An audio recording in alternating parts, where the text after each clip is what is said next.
মালিক, যিনি চিরক্ষয়, চিরক্ষয়, চিরন্তন, সত্য, অনাদি, অনন্ত, যিনি অতীতে ছিলেন, এখনো আছেন, আগামীতেও থাকবেন। সব কিছু ক্ষয় হবে, লয় হবে, ধ্বংস হবে, বিলুপ্ত হবে, কিন্তু আমার আপনার আল্লাহ তাবারক তাআলা চাঁদ বাকি থাকবে।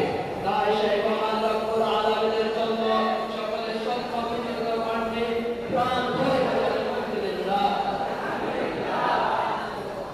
তারপরে পরে আল্লাহ তাবারক তাআলার প্রিয়তম নবী, নবীদের নবী, হিদায়াতের নবী, আমিনার লাল, মরুর লাল, মরুভাস্কর ও মানবতার নায়ক, ধর্মের যাজক, বিজ্ঞানের পিতা, দর্শনের জন্মদাতা ও শান্তি ধর্মের পূর্ণ প্রতিষ্ঠাতা, আফতাবে নবুওয়াত, মাহতাবে রিসালাত, সাইয়্যিদুল সাকালাইন, ইমামুল আম্বিয়া ওয়াল মুরসালিন, হাদি কাউসার, তাকি মাহশার, সাইয়্যিদুল বাশার, আল্লাহ কে নূরে নজর, লাস্ট এন্ড ফাইনাল মেসেঞ্জার হযরত মুহাম্মদ সাল্লাল্লাহু আলাইহি ওয়াসাল্লামের দরবারে লক্ষ কোটি তরুণ ও শান্তির ধারা বর্ষার ন্যায় বর্ষিত হতেই থাকুক। সকলে বলে আল্লাহুম্মা আমিন। নবুয়তের দশম বর্ষে যখন আমার নবীর প্রাণ প্রিয় চাচা আবু তালেব দুনিয়ার বুক থেকে চিরতরের মতো বিদায় নিয়ে নিল, ঠিক সে সময় মক্কার কাফেররা আমার রাসূলের উপরে নির্মমভাবে অত্যাচার শুরু করে দিল। রাসূল কারীম মক্কা থেকে তায়েফের ভূমির দিকে অগ্রসর হলেন। সঙ্গে ছিলেন তায়েফ বিন হারিসা। তায়েফে যাওয়ার পরে দীর্ঘ 1 মাস যাবত তারা বাহিরভাবে দিনের দাওয়াতকে প্রচার করতে লাগলেন। তায়েফবাসীকে বলতে লাগলেন, ও তায়েফের মানুষেরা, তোমরা এক আল্লাহকে মেনে নাও, আমি রাসূলকে মেনে নাও, তোমরা কামিয়াবি হয়ে যাবে, তোমরা সফলতা পেয়ে যাবে, তোমরা জাহান্নামের কঠিন আযাব থেকে বেঁচে যাবে। কিন্তু সেদিন তায়েফের মানুষেরা আমার রাসূলের হিদায়াত বার্তাকে কবুল করেনি, আমার রাসূলের হিদায়াত বার্তার ছায়াতলে আসেনি, বরঞ্চ আমার রাসূলকে অপমানিত, লাঞ্ছিত, বঞ্চিত করে তায়েফ থেকে বিতাড়িত করেছিল। তায়েফের কোনটা দুষ্ট প্রজাতির ছেলেদেরকে আমার রাসূলের পিছনে লেলিয়ে দেওয়া হয়েছিল।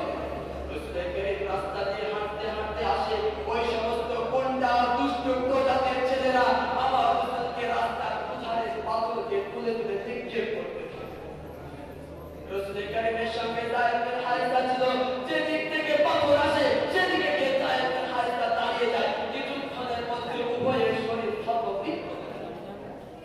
আমার রাসূল যখন কষ্টের কারণে তায়েফের ভূমিতে বসে যায়, সেই সমস্ত দুষ্ট ছেলেরা আবার রাসূলের কারীমকে হাত ধরে উঠিয়ে দেয়। রাসূলের কারীমের পায়ে যে জুতো মোবারক ছিল, সেই জুতো রক্তে রক্তাক্ত হয়ে যায়। রাসূলের কারীম আবার হাঁটতে থাকে, ওই রকম করে ইট পাথর আবার মারতে থাকে ওই সমস্ত দুষ্ট ছেলেরা। সেদিন এমন ভাবে অপমানিত, লাঞ্ছিত, বঞ্চিত করে আমার রাসূলকে তায়েফ থেকে বাইরে করে দেওয়া হয়েছে।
এটাই ছিল আমার